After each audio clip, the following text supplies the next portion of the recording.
ये कथा विशेष रूप से अद्भुत है, जो मानवीय और आध्यात्मिक सिद्धांतों को उजागर करती है।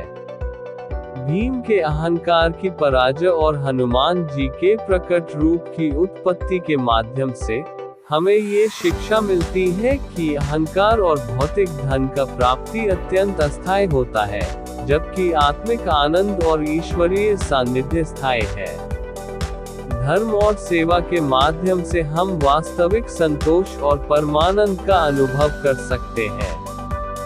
भीम को यह अभिमान हो गया था कि संसार में मुझसे अधिक बलवान कोई और नहीं है, 100 हाथियों का बल है उसमें, उसे कोई परास्त नहीं कर सकता। और भगवान अपने सेवक में किसी भी प्रकार का अभिमान रहने नहीं देते, इसलिए श्री कृष्ण ने भीम के कल्याण के लिए एक लीला रच दी। द्रौपदी ने भीम से कहा, आप श्रेष्ठ गदाधारी हैं, बलवान हैं, आप गंधमादन पर्वत से दिव्य वृक्ष के दिव्य पुष्प ला कर दें। मैंने अपनी वेणी में सजाने हैं, आप समर्थ हैं, ला सकते हैं, ला कर देंगे न दिव्य कमल पुष्प।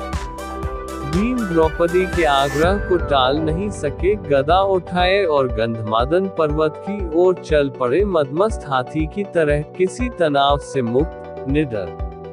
भीम कभी गदा को एक कंधे पर रखते, कभी दूसरे पर रखते, बेफिक्री से गंधमादन पर्वत की ओर जा रहे थे।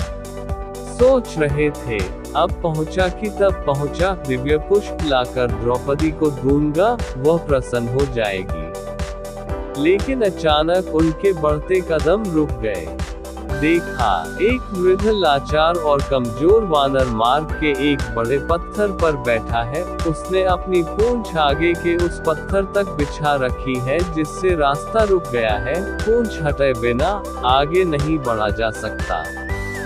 अर्थात उस वानर से अपनी पूंछ से मार्ग रोक रखा था, और कोई भी बलवान व्यक्ति किसी को उलांघकर मार्ग नहीं बनाता, बल्कि मार्ग की बाधा को हटाकर आगे बढ़ता है। बलवान व्यक्ति बाधा सहन नहीं कर सकता, या तो वह बाधा स्वयं हटाता है, या उस बाधा को ही मिटा देता है, इसलिए भीम भी रुक गए।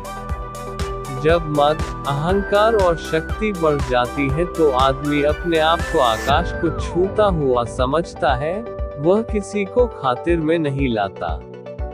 और अत्यधिक निरंकुश शक्ति ही व्यक्ति के विनाश का कारण बनती है। लेकिन श्री कृष्ण तो भीम का कल्याण करना चाहते थे, भीम का विनाश नहीं सुधार चाहते थे। भीम ने कहा, ऐ वानर, अपने पूंछ को हटाओ, मैंने आगे बढ़ना है। वानर ने देखा, एक बलिष्ठ व्यक्ति गदा उठाए, राजसी वस्त्र पहने, मुकुट धारण किए, बड़े रोग के साथ उसे पूंछ हटाने को कह रहा है। हैरान हुआ, पहचान भी गया। लेकिन चूंकि वह श्री कृष्ण की लीला थी, इसलिए चुप हो गया, भीम के सवाल का जवाब नहीं दिया। भीम ने फिर कहा, वानर, मैंने कहा न कि पूंछ हटाओ, मैंने आगे जाना है, तुम वृद्ध हो, इसलिए कुछ नहीं कह रहा। वानर गंभीर हो गया, मन ही मन हंस दिया, कहा, तुम देख रहे हो, मैं वृद्ध हूँ, कमजोर हूँ, उठ नहीं सकता, मुझमें इतनी ताकत नहीं कि मैं स्वयं ही अपनी पूंछ हटा लूं। तुम ही कष्ट करो, मेरी पूंछ थोड़ी इधर सरका दो, और आगे निकल जाओ। भीम के तेवर कसे, गदा कंधे से हटाए, नीचे रखी, इस वानर ने मेरे बल को ललकारा है, आखिर है तो एक पूंछ ही, वह भी वृद्ध वानर की। कहा, यह मामूली सी पूंछ हटाना भी कोई मुश्किल है, ये तुमने क्या कह दिया? मैंने बहुत बलवानों को परास्त किया है, धूल चटाई है, 100 हाथियों का बल है मुझमें। पूर्ण विराम उद्धरण चिन्ह। इतना कहकर भीम ने अपने बाएं हाथ से पूंछ को यूं पकड़ा, जैसे एक तिनके को पकड़ रहा है कि उठाया, हवा में उड़ा दिया। लेकिन भीम से वह पूंछ हिल भी नहीं सकी, हैरान हुआ। फिर उसने दाएं हाथ से पूंछ को हटाना चाहा, लेकिन दाएं हाथ से भी पूंछ तिल मात्र नहीं हिली। भीम ने वानर की तरफ देखा, वानर मुस्कुरा रहा था। भीम को गुस्सा आ गया। भीम ने दोनों हाथों से भरपूर जोर लगाया। एक पांव को पत्थर पर रखकर आसरा लेकर फिर जोर लगाया।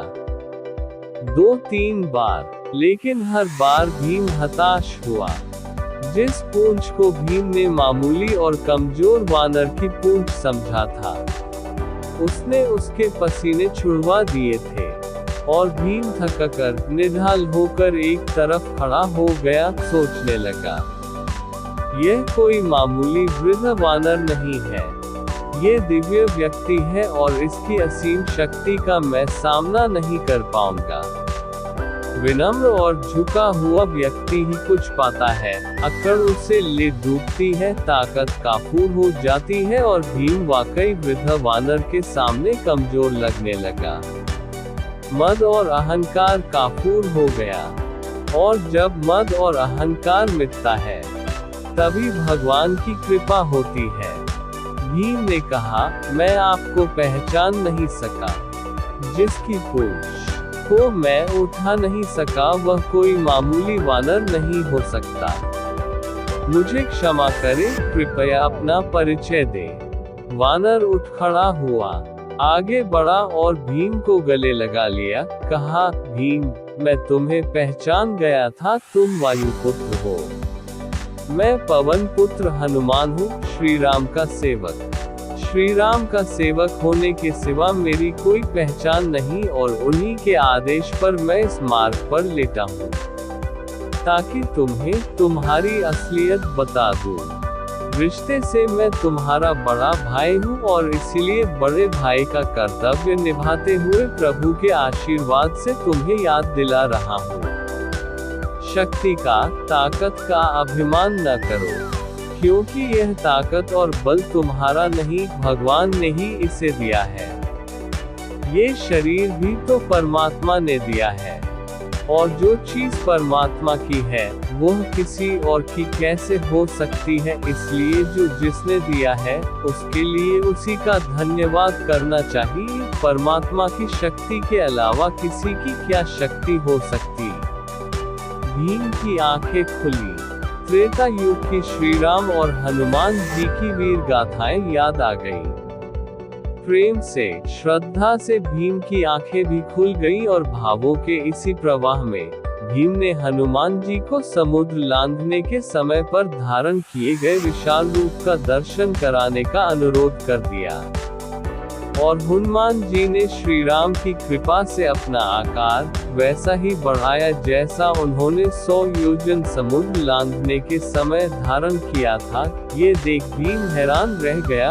वो कभी हनुमान जी के चरणों में देखता और कभी उनके आकाश छूते मस्तक को, जिसे वह देख ही नहीं पा रहा था। हनुमान जी ने कहा, भीम, मेरे इस रूप को तुम देख नहीं पा रहे, लेकिन मैं श्री राम की कृपा से इससे भी बड़ा रूप धारण कर सकता हूँ। भीम ने हाथ जोड़कर सिर झटक दिया और हनुमान जी के चरणों में गिर पड़ा। भौतिक पद, प्रतिष्ठा और धन का अभिमान कैसा, ये तो कभी भी नष्ट हो सकते हैं। भौतिक पदार्थ भौतिक सुख ही देते हैं, लेकिन परमात्मा की कृपा तो शाश्वत होती है, जिसे कोई छीन नहीं सकता, चोर चुरा नहीं सकता। आदमी को उसी दायरे में रहना चाहिए जिसमें परमात्मा रखे। परमात्मा की इच्छा के बिना तो पत्ता भी नहीं हिल सकता। इंसान की जिंदगी का क्या भरोसा। किसी भी मोड़ पर 4 कदम